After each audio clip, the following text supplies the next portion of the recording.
స్వచ్ఛమైన మనసున్న వాళ్ళు అన్ని విషయాలు బయటకు చెప్పేస్తారు. మనసులో ఏదీ దాచుకోరు. వాళ్ళకు ప్రేమించడం తప్ప నటించడం రాదు. వాళ్ళ కోపం క్షణకాలం ఉంటుంది. వాళ్ళ ప్రేమ జీవితకాలం ఉంటుంది. అటువంటి వాళ్ళని ఎప్పుడూ దూరం చేసుకోకు. క్షమించు అనే పదం కొన్ని కొన్ని తప్పులు చేసినప్పుడు పనిచేయొచ్చేమో కానీ ఒకరి దగ్గర నమ్మకం కోల్పోయినప్పుడు పని చేయలేకపోవచ్చు. ఎందుకంటే క్షమించడం సులభం, మర్చిపోవడం కష్టం. తిరిగి నమ్మకం పొందడం ఇంకా కష్టం. అందుకే మిమ్మల్ని నమ్మిన వారిని ఎప్పుడు అశ్రద్ధ చేయకండి.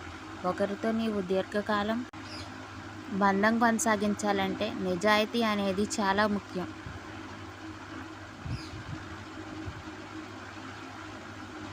మనకి బయట శత్రువుల కన్నా మనలో ఉన్న బలహీనతలే మనకు బలమైన శత్రువులు. ఎంత బలమైనవంటే మన విజయాన్ని కూడా చాలా సులభంగా అపజయంగా మార్చగలవు. కనుక మన బలహీనతల్ని జయిద్దాం.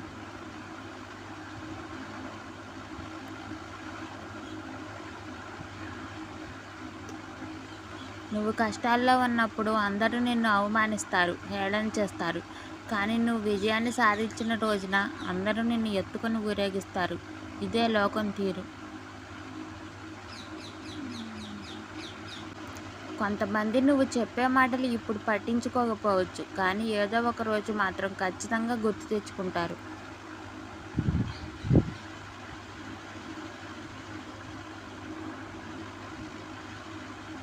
నిన్ను ఇష్టపడేవారు నువ్వు ఎలా ఉన్నా సర్దుకుపోతారు. నువ్వంటే ఇష్టం లేని వాళ్ళు నువ్వెంత సర్దుకుపోయినా దూరమైపోతారు.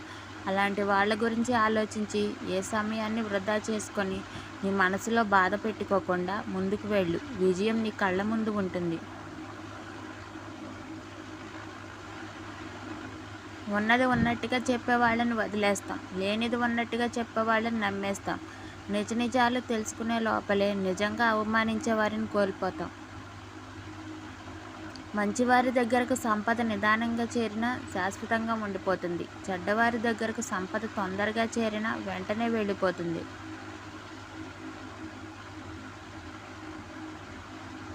మనిషి ఎప్పుడు ధైర్యంగా ఉండాలి. కష్టమైన సంతోషమైన నవ్వుతూ ఉండాలి. అప్పుడే జీవితం అంటే భయం ఉండదు, భవిష్యత్తు అంటే బాధ ఉండదు.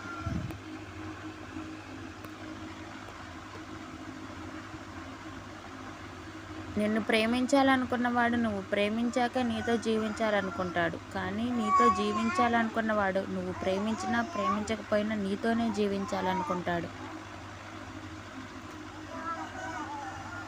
ఒకరిని అపార్థం చేసుకునే ముందు ఆ వ్యక్తి గతంలో మనతో ఎలా ఉండేవారో ఒక్కసారి తలుచుకోండి. నిజ నిజాలు తెలుస్తాయి. ఒక్కోసారి మనం చూసేది వినేది కూడా నిజం కాకపోవచ్చు. దయచేసి గతం మర్చిపోవద్దు. మనుషులను దూరం చేసుకోవద్దు.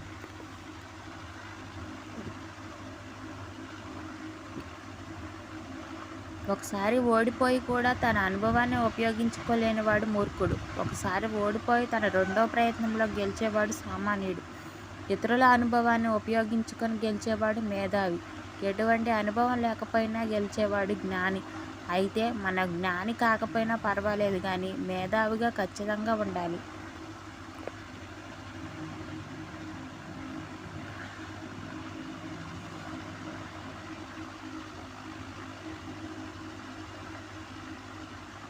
వ్యక్తిత్వాన్ని మించిన అందం లేదు, సాధనకు మించిన అదృష్టం లేదు, ప్రేమకు మించిన తోడు లేదు, ప్రతిభకు మించిన ధనం లేదు, విజయానికి మించిన ఆనందము లేదు, ధైర్యానికి మించిన శక్తి లేదు, త్యాగానికి మించిన గొప్పతనం లేదు. 100 బిందెలతో నీళ్లు పోసినంత మాత్రాన చెట్టు అమాంతంగా కాయలు కాయదు. అలాగే మనం ఎక్కువగా కష్టపెడుతున్నామని పనులు క్షణంలో పూర్తయిపోవు. దేనికైనా సమయం రావాలి, సహనం కావాలి.